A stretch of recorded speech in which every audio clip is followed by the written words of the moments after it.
AP అభివృద్ధికి పూర్తిగా సహకరిస్తామని కేంద్రం హామీ ఇచ్చిందని చంద్రబాబు అన్నారు. 4సారి ముఖ్యమంత్రిగా ప్రమాణ స్వీకారం చేస్తున్నాను కానీ ఈసారి ప్రత్యేకం. ప్రజలు మనకు అధికారం ఇవ్వలేదు, పవిత్రమైన బాధ్యత ఇచ్చారు. ప్రజల రుణం తీర్చుకుని సమయం ఆసన్నమైంది. కేంద్రం సహాయం అవసరమని బీజేపీ నాయకత్వాన్ని కోరం. పూర్తిగా సహకరిస్తామని వారు హామీ ఇచ్చారు అని చంద్రబాబు తెలిపారు. అవి నేను చాలాసార్లు చూసినప్పుడు సీట్ల ఎంపికలో చాలా సమస్యలు వచ్చేటివి.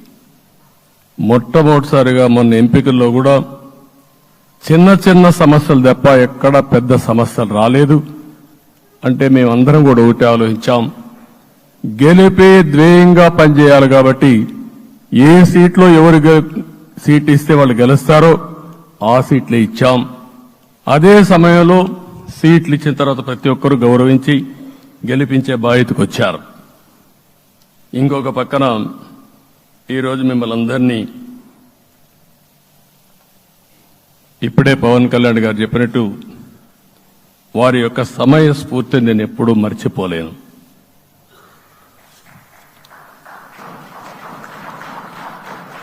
మొట్టమొదటిసారిగా నేను జైల్లో ఉన్నప్పుడు వచ్చాడు. వచ్చినప్పుడు నన్ను పరామర్శించాడు. బయట వచ్చి ఈ రాష్ట్రం అంత మునుపు చెప్పినా అంత మునుపు అనేక సందర్భాల్లో ప్రభుత్వ వ్యతిరేక ఓటు చేయకూడదని చెప్పారు. కానీ నన్ను చూసి బయటికి వెళ్ళిన తర్వాత ఈరోజు తెలుగుదేశం జనసేన పొత్తు పెట్టుకుంటున్నామని చెప్పిన మొదటి వ్యక్తి పవన్ కళ్యాణ్ గారు. అప్పటికే బీజేపీతో పొత్తుంది.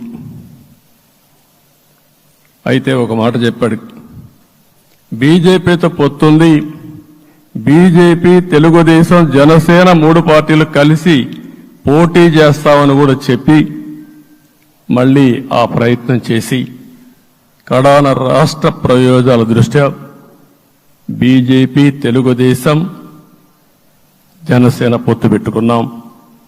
మనస్ఫూర్తిగా ఆయన అభినందిస్తున్నా. ఆ రోజటి నుంచి ఎలాంటి పొరపక్షాలు లేకుండా కలిసి పనిచేశారు. మాకు కొన్ని అనుమానాలు ఉండేటివి, ఓటు ట్రాన్స్ఫర్ అవుతుందా లేదా, ఓటు ట్రాన్స్ఫర్ కాకపోతే ఎక్కడన్నా సీట్లు నష్టపోతామని. అందుకే మీరు ఒకసారి చూస్తే ఎన్నికలు మొత్తం సెట్ అయింది, నామినేషన్స్ వేసాం, ముందుకెళ్ళాం.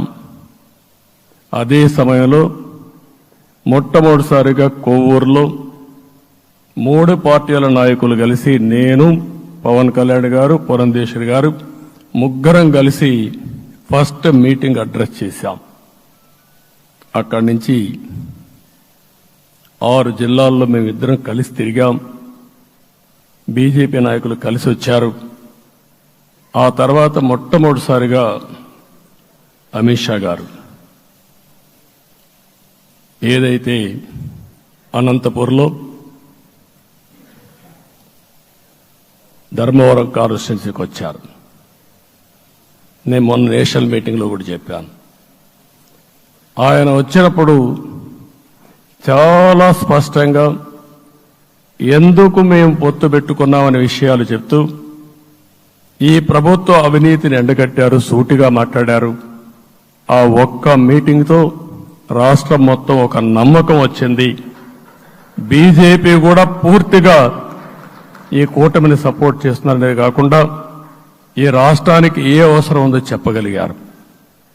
అది అయిన తర్వాత ప్రధానమంత్రి గారు వచ్చారు.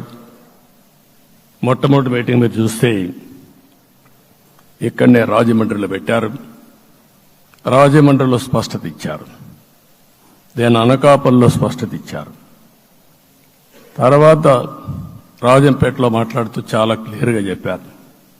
ఇదే విజయవాడకు వచ్చినప్పుడు రోడ్ షో పెడితే నా జీవితంలో ఎప్పుడూ చూడలేదు, ప్రధానమంత్రి గారు కూడా అదే చెప్పారు, బ్రహ్మాండమైన రోడ్ షో విజయవాడలో జరిగిందని ప్రధానమంత్రి గారు కూడా అభినందించే పరిస్థితికి వచ్చారు. ఇవన్నీ కలయికే మన విజయం. ఈ విషయం మనం గుర్తుపెట్టుకోవాల్సిన అవసరం ఉంది. మీరు కష్టపడ్డారు. నేను చాలా ఎన్నికల్లో చూశాను. అందరూ అభ్యర్థులు కూడా ఈ ఎన్నికల్లో కష్టపడిన విధానం గాని ఇంత కష్టం నేను ఎప్పుడూ చూడలేదు. ఒక్క మాటలో చెప్పాలంటే ప్రతి ఒక్కరూ మనసు పెట్టి పనిచేశారు. అందుకే ఈ గెలుపు వచ్చిందని చెప్పి కూడా నేను మీకు తెలియజేస్తున్నా.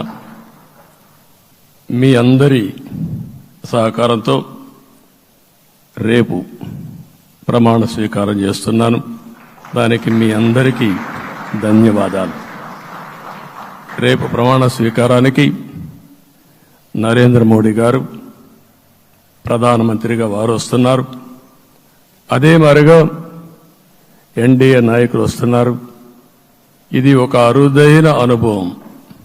అంటే నేను 4వసారి ముఖ్యమంత్రిగా ప్రమాణ స్వీకారం చేస్తున్నాను కానీ ఈసారి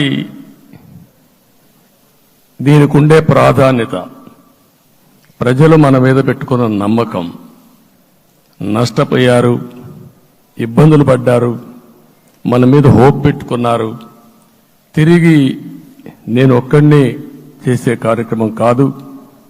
అందరం సమిష్టిగా మళ్లీ ప్రజలకు రుణం తీర్చుకునే సమయం ఆసన్నమైంది. దానికి ఈ రాష్ట్రానికి పూర్తిగా కేంద్ర సహకారం అవసరం.